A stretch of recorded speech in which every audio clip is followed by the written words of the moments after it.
नमस्कार साथीहरू, मेरो च्यानलमा पुनः यहाँहरूलाई हार्दिक स्वागत छ। हामी अघिल्लो भिडियोबाट इथिक्सका कुराहरू गरिरहेका छौँ। आउनुहोस् त्यो सिलसिलालाई निरन्तरता दिउँ। आज म यो भिडियोमा केही मोरल फिलोसफीहरू, इथिकल फिलोसफीहरू या इथिकल थ्योरीहरूको बारेमा चर्चा गर्न गइरहेको छु। सबैभन्दा पहिला इथिकल थ्योरीहरूको चर्चाको सिलसिलामा सबैभन्दा पहिला चाहिँ मोरल फिलोसफीबाट चाहिँ कुरा गरौँ। मोरल फिलोसफीलाई चाहिँ फिलोसफीको एउटा महत्त्वपूर्ण ब्रान्च मानिन्छ, जसले चाहिँ हाम्रा निर्णय गर्ने क्रममा सही र गलत छुट्याउन मद्दत गर्दछ। त्यसपछि यसले चाहिँ नैतिकताको चाहिँ एउटा तहको परीक्षण गर्दछ। त्यसपछि व्यक्तिहरूलाई उनीहरूको कुनै एउटा विषयमा निर्णय गर्दा या अर्को विषयमा निर्णय गर्नुभन्दा कुनै एउटा विषय निर्णय गर्न के आधारमा सही छ या गलत छ भन्ने कुरा चाहिँ यसले दिन्छ। त्यसले गर्दा यो चाहिँ मोरल फिलोसफी भनेको चाहिँ कुनै पनि विषयमा निर्णय गर्दा सही र गलत निर्णय गर्ने चाहिँ आधार छुट्याउने चाहिँ एउटा बेस हो, एउटा आधार हो र यसका चाहिँ धेरै ब्रान्चहरू छन्। यो मूलतः यसलाई इथिक्सको चाहिँ एउटा टोटल चाहिँ प्याकेज या टोटल चित्र पनि भन्न सकिन्छ। टोटल चाहिँ इथिक्सको चाहिँ टोटल च्याप्टर भनेर पनि भन्न सकिन्छ। मोरल फिलोसफीको त्यो चाहिँ ब्रान्चहरूमा हामी पहिलो ब्रान्चको रूपमा चाहिँ मेटा इथिक्सलाई लिन्छौँ।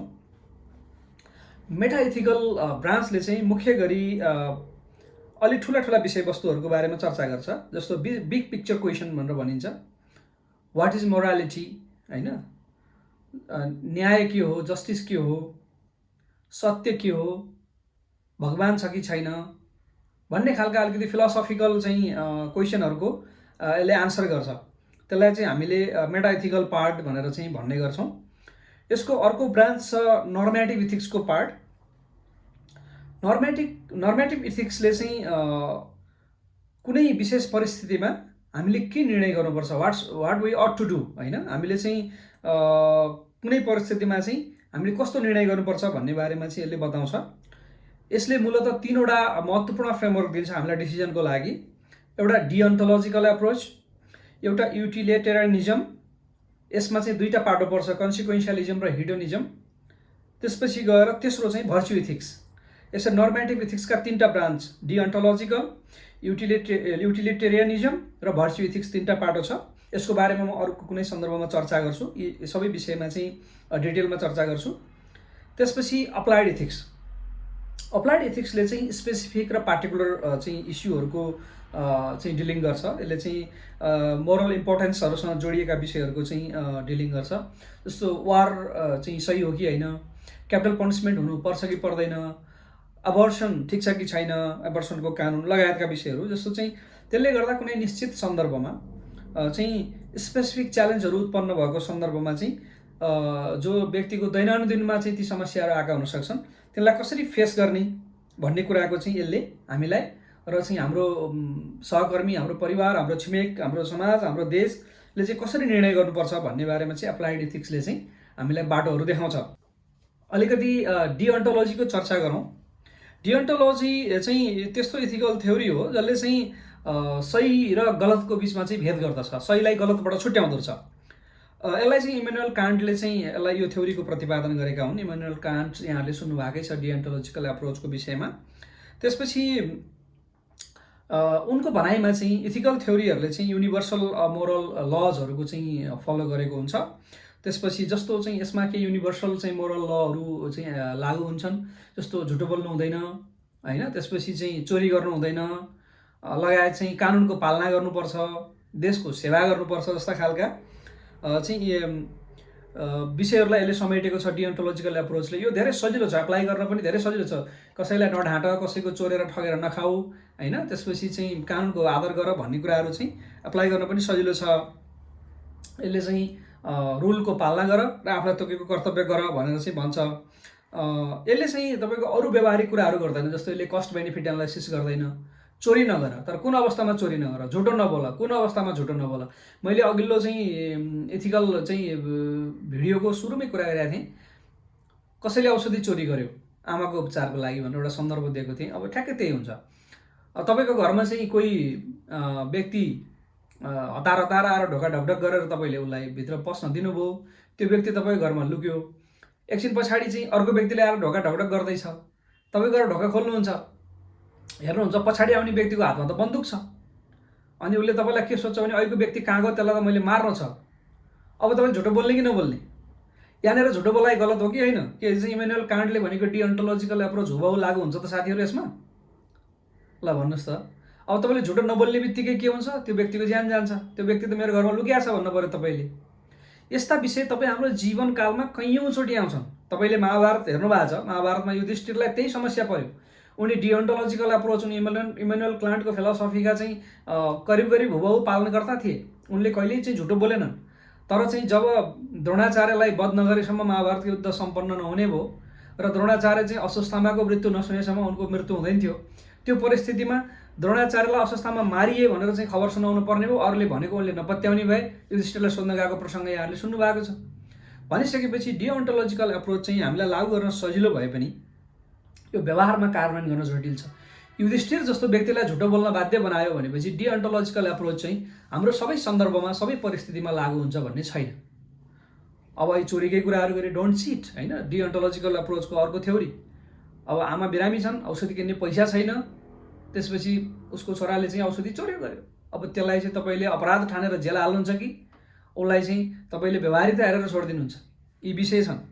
त्यसले गर्दा यो चाहिँ अलिकति सब्जेक्टिभ प्रकृतिको र चाहिँ यो अनसर्टेन हुने खालको पनि यसको चाहिँ कन्सिक्वेन्सहरू भयो।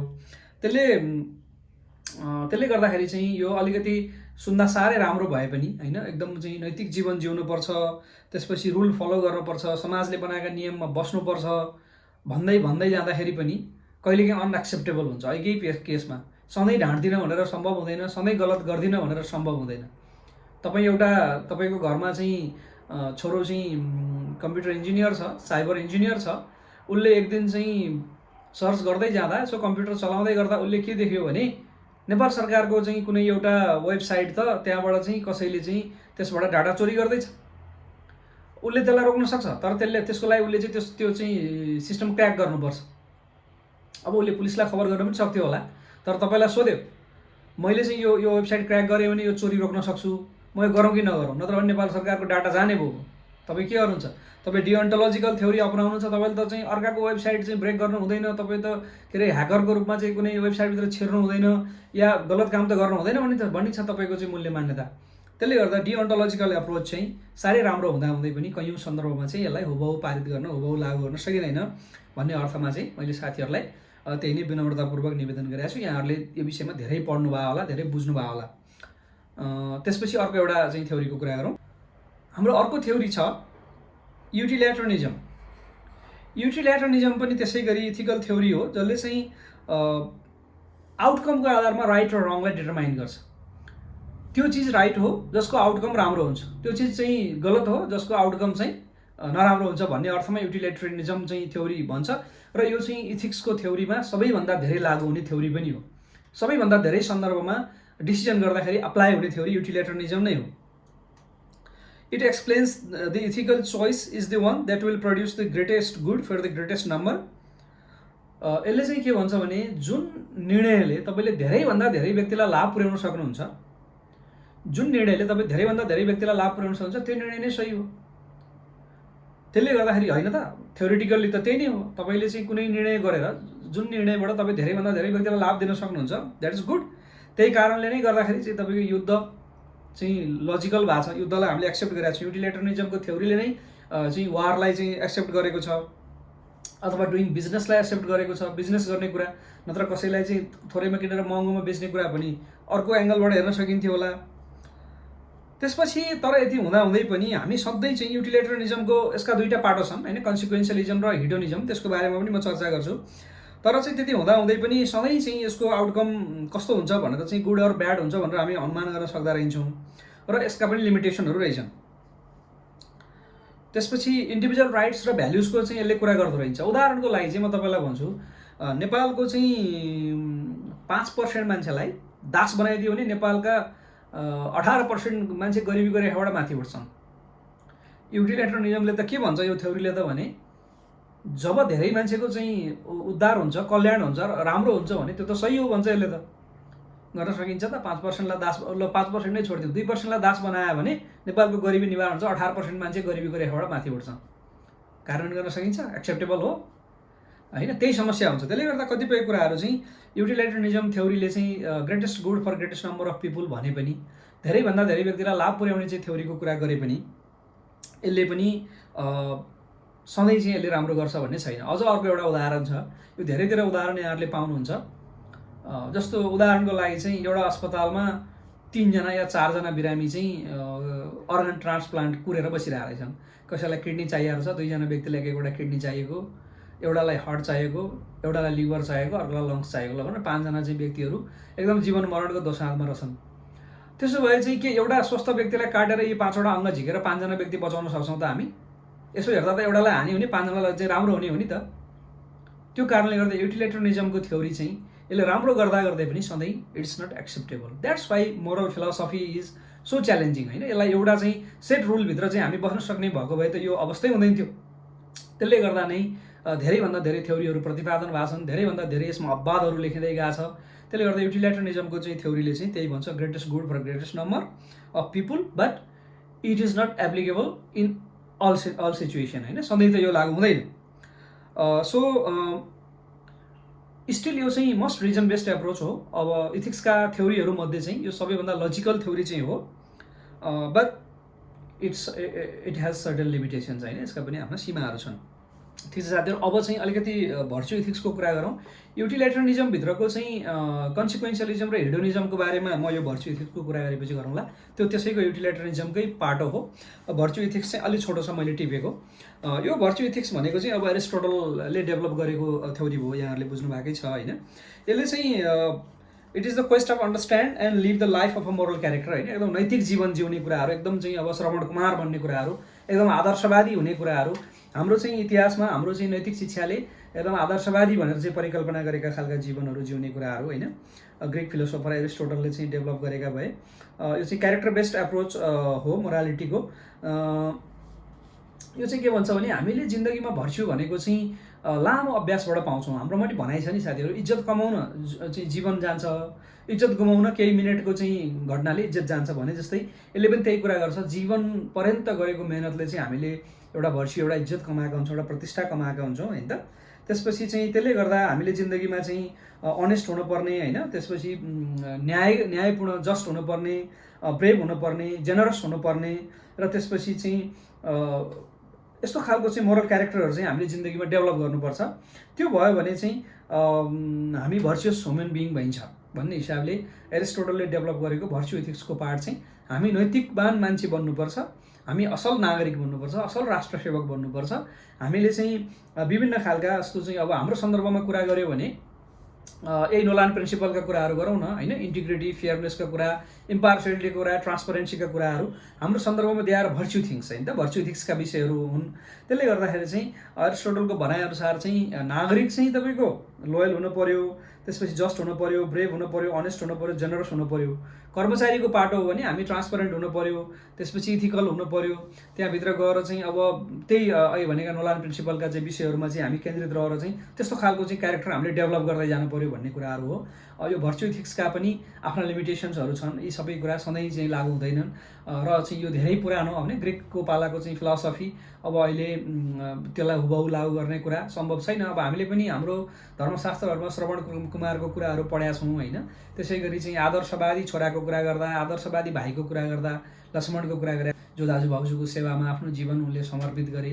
यस्ता कैयौँ चाहिँ भाइहरू छन्, दाइहरू छन्, जो पात्रहरू छन्, जसले चाहिँ आफ्नो उसको लागि, आफ्नो परिवारको लागि, आफ्नो चाहिँ राज्य बचाउनको लागि आफ्नो जीवन दिएका छन्, आफ्नो परिवारको संरक्षणको लागि आफ्नो जीवन दिएका छन्। ती विषयहरू चाहिँ जस्तो हामीले दधिची मुनिको चाहिँ कथा नैतिक शिक्षामा पढ्थ्यौँ। ती भनेको दे आर, होइन, भर्चुअस पिपुल। उनीहरूले चाहिँ देशको लागि, राज्यको लागि, समाजको लागि, आफ्नो परिवारको लागि चाहिँ त्याग गरे। र त्यस्तो खालको चाहिँ एउटा क्यारेक्टर लाइफ लङ, यो त्याग मात्रै जोडिएको छैन यसमा, त्यस्तो खालको चाहिँ व्यक्तित्व डेभलप गर्दै जाने, द्याट इज भर्चुअस लाइफ, होइन। त्यसरी चाहिँ जाने कुरालाई भर्चु इथिक्सको कुराहरू गरियो। साथीहरू, युटिलिटेरियनिजमका दुईवटा हाँगोहरू कन्सिक्वेन्सियलिजम र हिडोनिजम हुन्। कन्सिक्वेन्सियलिजम चाहिँ पनि एथिकल थ्योरी हो, मोरल फिलोसफी हो भनौँ, या एथिकल थ्योरी हो। त्यसले चाहिँ के भन्छ भने अहिलेकै कुरा, युटिलिटेरियनिजमकै सन्दर्भमा गरेको कुराहरू, that judges whether or not something is right by what the consequences are, होइन।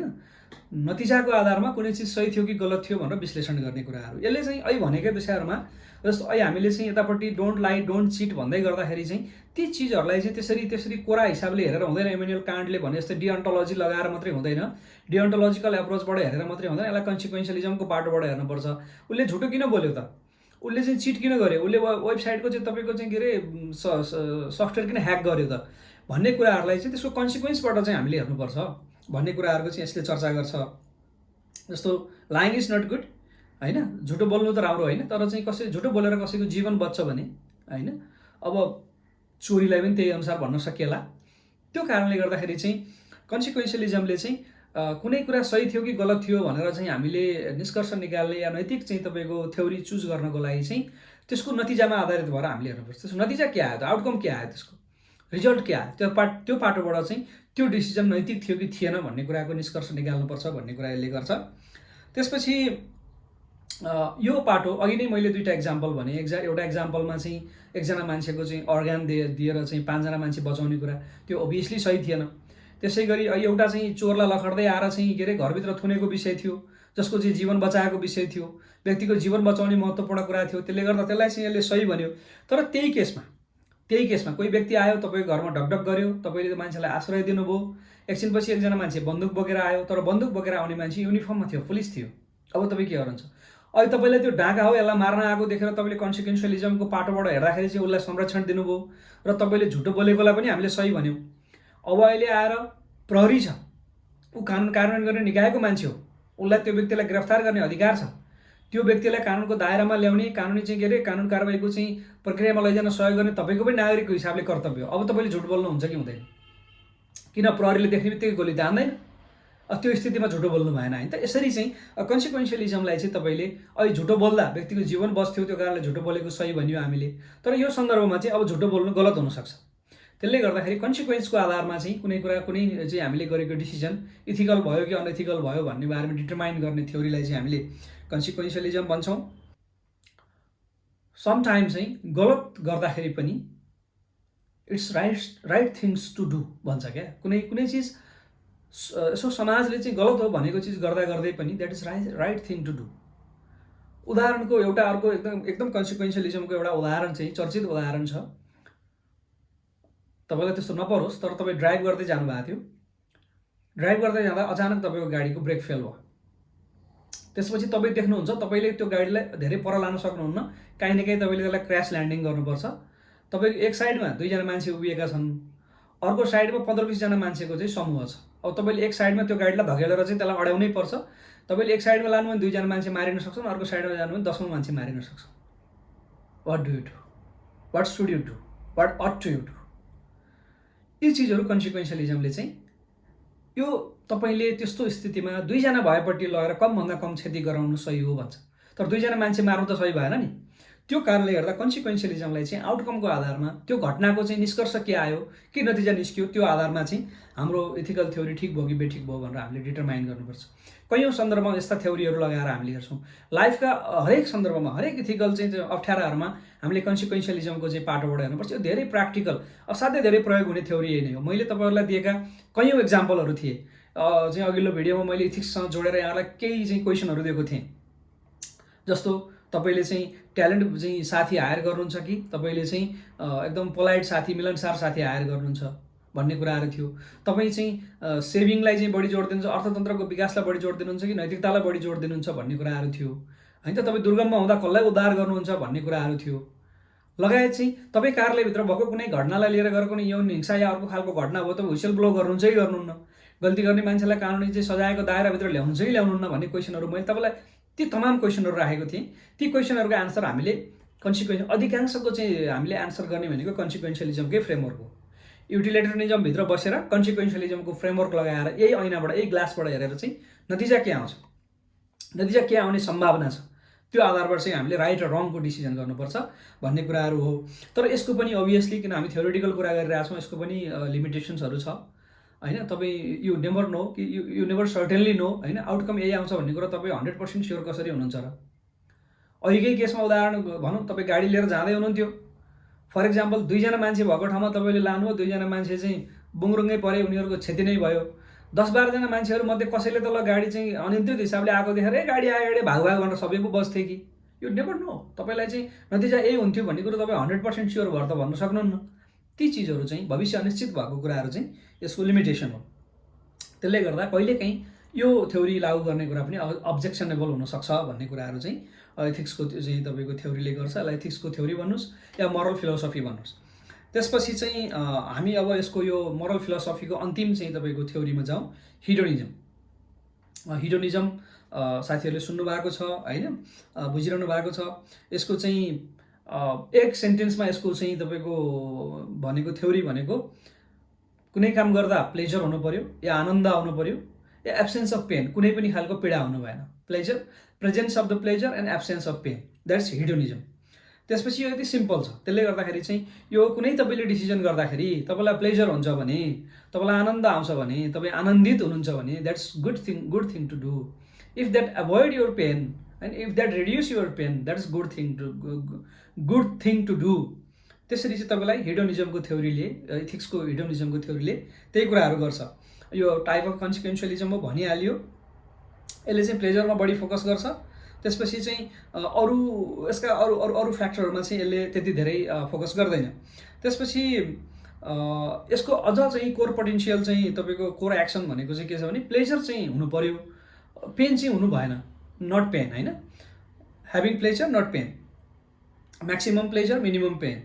something is good if the consequence produce pleasure or avoid pain हैन त। some decision is good if that produce pleasure or avoid pain भनिसकेपछि हिडोनिजमको यति राम्रो चाहिँ तपाईँको theory छ। यसका पनि 3वटा चाहिँ ब्रान्चहरू रहेको चाहिँ हामी पाउँछौँ। मूलतः अरूहरू पनि छन्, 4वटा ब्रान्चहरू चाहिँ रहेको पाउँछौँ।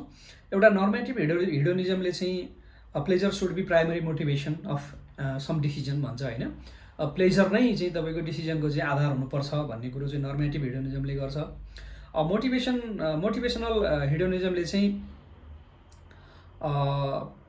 Pleasure and pain decides the people's choice भन्छ होइन। यो चाहिँ मोटिभेसनल हिडोनिजमले। अर्को इगोइस्टिक हिडोनिजम भन्ने पनि हुँदो रहेछ। अब तपाईँलाई प्लेजर र पेनको त कुरा आयो, कहिलेकाहीँ के छ भने आफूलाई चाहिँ सुख नभए पनि, आफूलाई प्लेजर नभए पनि आफूलाई मन नपरेको मान्छेले दुःख पाएको चाहिँ मान्छेले इन्जोय गर्दो रहेछ साथीहरू, त्यसलाई पनि प्लेजर मान्दो रहेछ।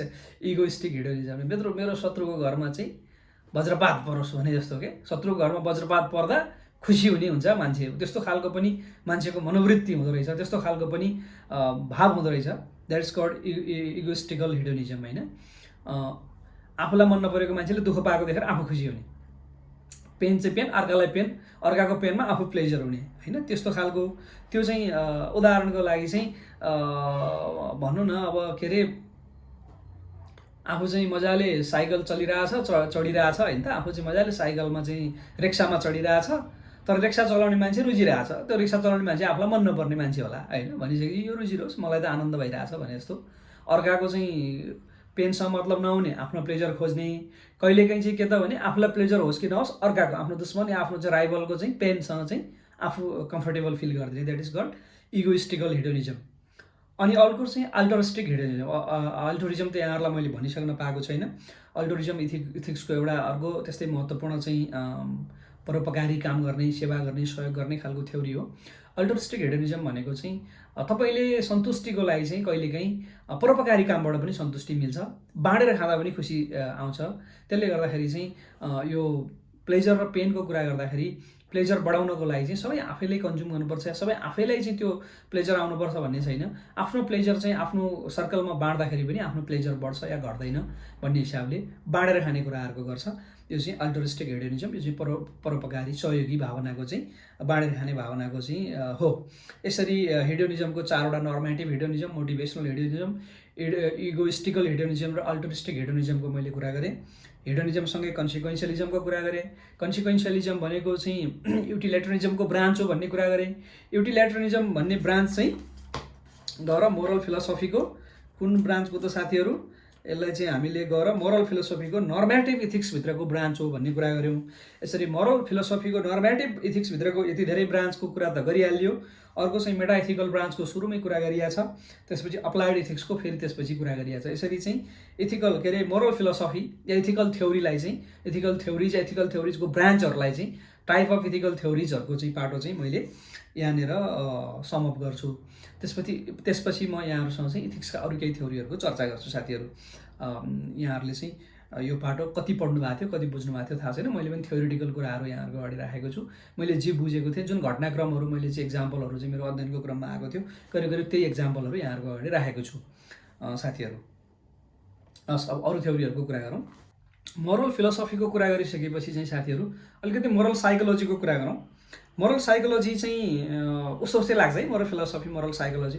मोरल फिलोसफीलाई चाहिँ इथिकल थ्योरी भनेर तपाईँहरूले भन्न सक्नुहुन्छ। अब मोरल साइकोलोजी चाहिँ अलि फरक साइकोलोजीको विषय भयो। Moral psychology is the study of moral identity development और how people integrate moral ideas with the development of their own character, होइन त। भनिसकेपछि चाहिँ व्यक्तिको आफ्नो चाहिँ क्यारेक्टर कसरी डेभलप हुँदै जान्छ, उसले चाहिँ कसरी मोरल कुराहरूलाई आफ्नोमा कुन भ्यालुजहरूलाई आफ्नोमा एड गर्दै लान्छ, कस्तो खालको पर्सनालिटी उसले डेभलप गर्दै लान्छ र त्यही कारणहरूले गर्दाखेरि चाहिँ उसले कसरी डिसिजन्सहरू गर्दै जान्छ, ती कुराहरूलाई चाहिँ मोरल साइकोलोजीले चाहिँ समेट्छ। त्यसपछि इट एन्कम्पासेस द स्टडी अफ, होइन, यसले चाहिँ के कुरालाई हेर्दो रहेछ त भने मोरल जजमेन्टलाई, मोरल क्यारेक्टरलाई, मोरल रिजनिङलाई, होइन, त्यसपछि मेनी मोर रिलेटेड सब्जेक्ट्स। त्यसपछि साइकोलोजी र फिलोसफीको चाहिँ अरू विषयहरूलाई। यसरी यो मोरल साइकोलोजीको चाहिँ कुराहरू गर्दाखेरि चाहिँ मोरल साइकोलोजी चाहिँ व्यक्तिको साइकोलोजी मनोविज्ञान कसरी डेभलप भएको छ, व्यक्तिको मनोविज्ञानमा नैतिकताको कुन स्थान छ, ती कुराहरू कहाँबाट कसरी इन्सर्ट भए, अलिअलि हामीले सोसलाइजेसनको कुराहरू गरे जस्तै, होइन, अलिकति चाहिँ व्यक्तिले भ्यालुजहरू कसरी इन्टिग्रेट गर्छ भन्ने कुराहरू गरे जस्तै, अलिकति भ्यालुजलाई चाहिँ उसले कसरी त्यसलाई एटिच्युडमा डेभलप गर्छ र बिहेभियरमा लान्छ, भ्यालुले कसरी बिहेभियरलाई चाहिँ प्रभाव पार्छ, त्यसपछि उसको प्रेफरेन्स, उसको लाइकिङ, उसको चोइस, त्यसपछि यी चिजहरू कसरी चाहिँ डेभलप हुँदै जान्छ भन्ने कुराहरूमा अलिकति चाहिँ यो मोरल साइकोलोजीले चाहिँ मनोविज्ञानले कुराहरू गर्दो रहेछ। यो चाहिँ एउटा बृहत नै विषय हो। त्यसले गर्दा हामी अलिकति इथिकल थ्योरीभित्र भएको हुनाले फिलोसफिकल चाहिँ मोरल फिलोसफिकल कुरा गरिरहेको सन्दर्भमा साइकोलोजीको कुरा चाहिँ धेरै त्यहाँभन्दा धेरै गर्नु पर्ला जस्तो मलाई लागेन। अलिकति केही चाहिँ मोरल एजेन्टको कुराहरू अलिकति यहाँहरूलाई परिचयको हिसाबले मोरल एजेन्टको चाहिँ कुरा गर्दा चाहिँ a moral agent is a person who has the ability to decision right from wrong and to be held accountable for his or her own actions. भनेपछि मोरल एजेन्ट चाहिँ को हो भने जसले चाहिँ आफूले निर्णय गर्न सक्छ, सही र गलत छुट्याउन सक्छ, निर्णय गर्न सक्छ र त्यसको चाहिँ जवाफदेहिता लिन्छ, होइन त। Children and adults with certain mental disability may not in the capacity to be moral agent, है। त्यसपछि एडल्ट्स आर मोरल एजेन्ट, तिनीहरू त हुने नै भइहाल्यो। त्यसपछि मोरल एजेन्सीहरू पनि हुँदो रहेछ। त्यसपछि यसरी कतिपय कुराहरू इन एक्सट्रिम सिचुएसन लाइक चाहिँ होस्टेज जस्तो खालको चाहिँ अवस्थामा त्यो मोरल चाहिँ एजेन्सी या मोरल एजेन्टले चाहिँ काम नगर्न सक्छ भन्ने कुराहरू। तपाईँ मोरल एजेन्ट हो कि होइन, तपाईँले कुनै डिसिजन गर्नको लागि चाहिँ तपाईँ कुनै ठाउँमा हुनुहुन्थ्यो अथवा चाहिँ कुनै एउटा परिस्थिति थियो, त्यो परिस्थितिमा चाहिँ तपाईँले कुनै डिसिजन गर्नु पर्थ्यो या तपाईँको सहयोगी साथीले कुनै डिसिजन गर्नु पर्थ्यो, त्यो डिसिजन तपाईँले गर्नुभयो कि गर्नु भएन, त्यो काम तपाईँले गर्नुभयो कि गर्नु भएन, र त्यसको लागि तपाईँ लिगल अब्लिगेसन एकातिर छ, तपाईँको मोरल अब्लिगेसन चाहिँ क्रिएट हुन्छ कि हुँदैन भनेर फाइन्ड आउट गर्नको लागि चाहिँ हामीले भेरिफाई गर्नुपर्ने चिज भनेको मोरल एजेन्ट रहेछ। फर इक्जाम्पल तपाईँ चाहिँ अन्डर एज, तपाईँको कसैले अन्डर एजले चाहिँ कुनै काम गरेन भने तपाईँ उसलाई एकाउन्टेबल बनाउन सक्नुहुन्न। यहाँ त तपाईँको गरिदिनु पर्ने कुरा या नगरिदिनु पर्ने कुरा, अपराध गरिदिनु नहुने, कुनै घटना घटाइदिनु नहुने, उमेर नपुगेको मान्छे, लाइसेन्स नभएको मान्छेले गाडी चलाउनु नहुने, ती चिजहरू त छँदैछन्। कहीँ तपाईँ देख्दै हुनु होला, कोही मान्छे चाहिँ सुसाइड गर्दै थियो, इनारमा हाम फाल्दै थियो या डोरी लाउँदै थियो, रोक्न पर्ने तपाईँको कर्तव्य हो नि। तर त्यो चिजहरू त्यो व्यक्तिले गर्यो कि गरेन, तपाईँले कसैलाई चाहिँ एकाउन्टेबल बनाउन खोज्दै हुनुहुन्छ, उसले त्यो चिज गर्यो कि गरेन भनेर हेर्नको लागि चाहिँ ऊ मेन्टल्ली त्यो गर्न सक्ने क्यापेसिटीमा थियो कि थिएन, फिजिकल्ली उसको क्यापेसिटी थियो कि थिएन, उसले चाहिँ त्यो चिज गर्नको लागि प्रयत्न गर्यो कि गरेन। जस्तो कोही फिजिकल्ली नसके पनि उसले आवाज दिएर अरूको हेल्प माग्न सक्थ्यो होला, होइन, ती चिजहरू। त्यो कारणले गर्दाखेरि चाहिँ उसको फिजिकल, मेन्टल र अरू खालका चाहिँ उसको क्यापेसिटीहरू हेरेर चाहिँ if he or her moral agent हो कि होइन भन्ने कुरा चाहिँ हामीले आइडेन्टिफाई गर्दा रहेछौँ र उसले गरेको राम्रो कामको लागि जस र नराम्रो उसले गरेको गल्तीको लागि चाहिँ दण्ड दिँदा रहेछौँ साथीहरू। त्यो चाहिँ मोरल एजेन्टको चाहिँ कुरा आयो। अनि अलिकति मोरल म्युटनेस भन्ने चाहिँ शब्द पनि म यहाँहरूलाई बताइहालौँ। यो मोरालिटीको हामीले कुरा गरिरहेको बेला मोरल म्युटनेस चाहिँ कहिलेकाहीँ म्युटनेस त बुझ्नुहुन्छ होइन, चुपचाप लाग्दैन। Moral muteness occurs when people witness unethical behaviour and choose not to say anything.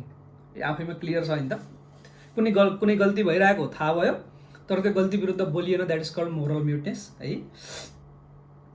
It can occurs when people communicate in ways that obscures their moral belief and commitment होइन। Very few report the wrong doing inside the organisation होइन त, to avoid conflict and not to pay an emotional and social cost for it. जस्तो चाहिँ धेरै घटनाहरू भइरहेका हुन्छन् तर मान्छेले त्यो घटनाहरू बाहिर ल्याउँदैनन्, किनभने they don't want to be a part of it है। उनीहरूले चाहिँ त्यसको कस्ट दिनुपर्छ भन्ने हिसाबले। जस्तो हुन त हामीले होसल ब्लोइङ एक्टका कुराहरू गरेका छौँ। अहिलेकै हाम्रो चाहिँ सूचनाको हक सम्बन्धी ऐनले पनि कुनै गलत भइरहेछ भने त्यो सूचना बाहिर ल्याउने व्यक्तिको प्रोटेक्सनको कुराहरू गरेका छ। तर धेरै खालका चाहिँ हजारहरूबाट गुज्रिनुपर्छ होइन, आर्थिक सामाजिक अरू खालका चाहिँ क्षतिहरूबाट गुज्रिनुपर्छ। अब त्यो कारणले गर्दाखेरि चाहिँ मान्छेले मोरल म्युटनेस बढी चुज गर्छन् भन्ने कुराहरू छ। यो मोरल म्युटनेस चाहिँ त्यो कारणले यो राम्रो चाहिँ क्यारेक्टर चाहिँ होइन। यसलाई चाहिँ हामीले भोइसको बाटोबाट चाहिँ यसलाई गर्नुपर्छ।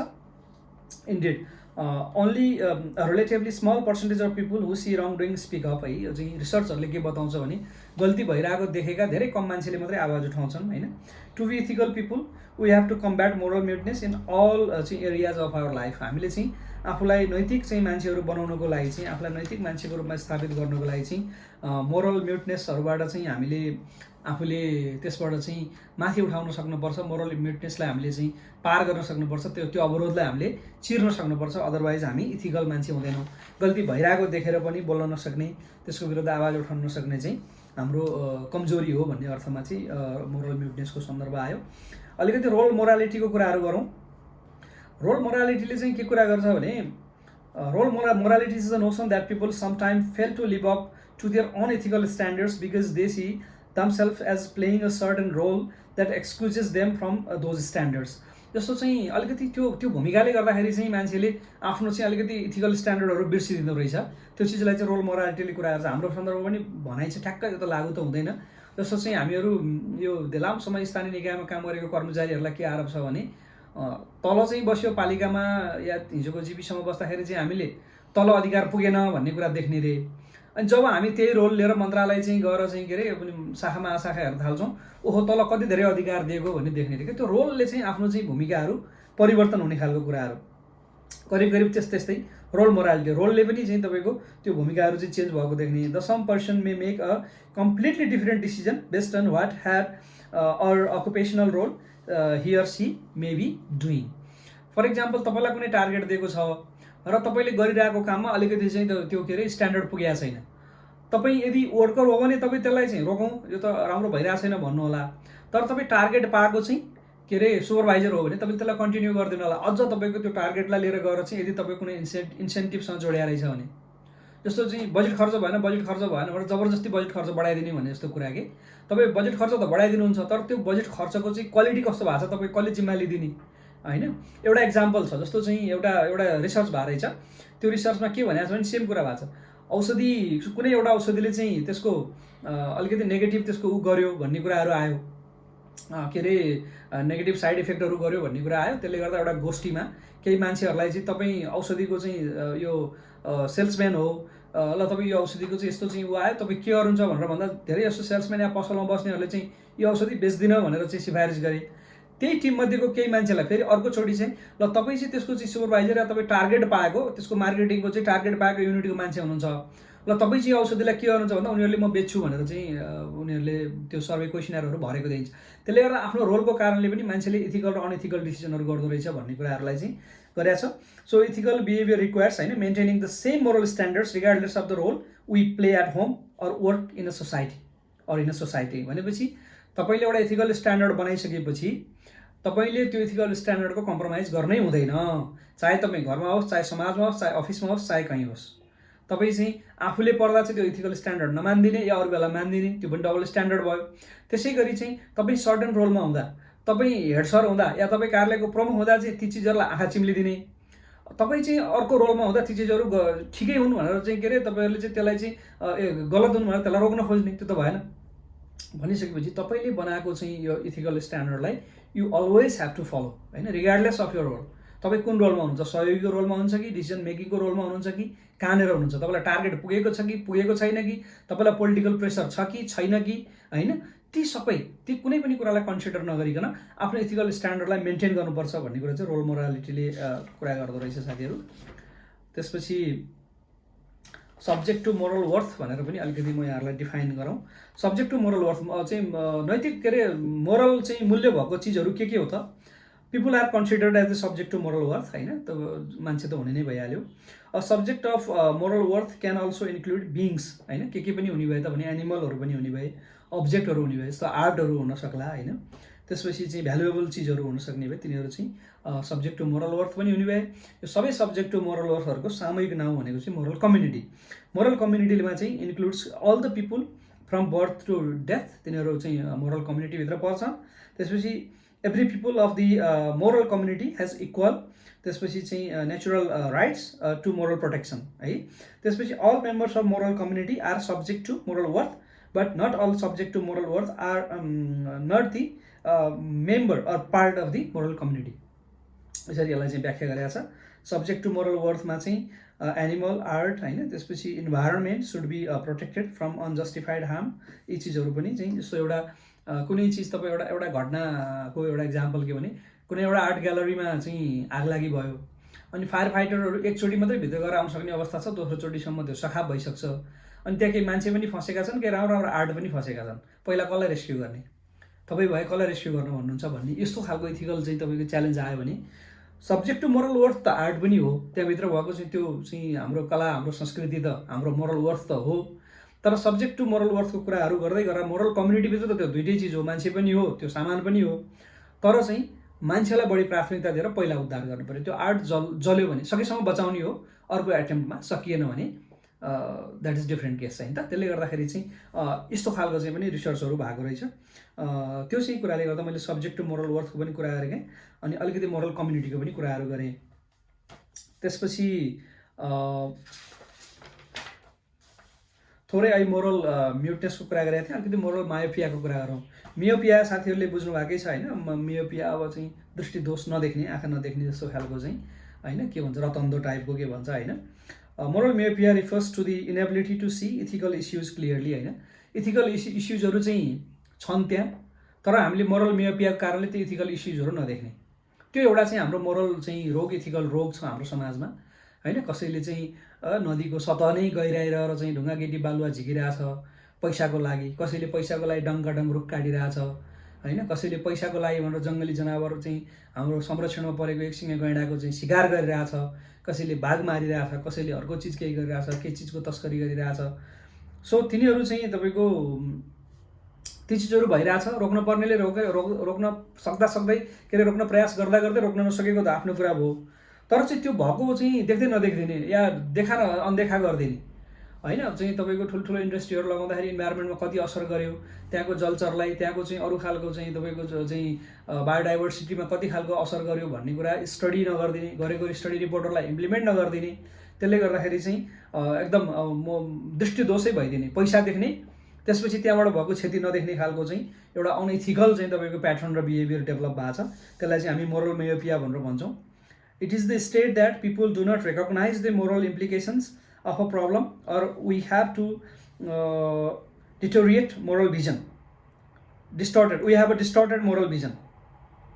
An extreme version of moral myopia is called moral blindness. हैन त। अब moral myopia अलिकति चाहिँ नदेख्नेबाट त भोलि गएर नैतिक रूपमा अन्धो नै हुने कुराहरू। It happens when people are so focused on other aspect of situation like pleasing the boss or meeting sales target हैन, or having money for the organization or for the state or for their self होइन। the ethical issues are ignored, त्यसपछि चाहिँ छायामा पर्नु अब्स्योर्ड। त्यसले गर्दा चाहिँ यसरी चाहिँ तपाईँको इथिकल इस्युज आर चाहिँ obscured. Moral myopia could also harm the societies as they often have done at the expense of minorities. Normally चाहिँ तपाईँको मोरल म्युटनेस खालका चाहिँ मोरल मायोपिया खालका चाहिँ कुराहरूले गर्दाखेरि चाहिँ अलिकति अल्पसङ्ख्यकहरू, अलिकति सीमान्तकृतहरू, अलिकति आवाज दिन नसक्ने अब यो बायोडाइभर्सिटीका अरू चाहिँ पारिस्थितिक प्रणालीका चाहिँ अरू जीव जन्तुहरू, प्राणी वनस्पतिहरू ती चिजहरूलाई चाहिँ मोरल मायोपियाको शिकार भएको छ। यसरी चाहिँ मोरल मायोपियाको कुराहरू पनि मैले गरेँ। मूलतः यसमा मैले मोरल फिलोसफीकै कुराहरू गरेँ।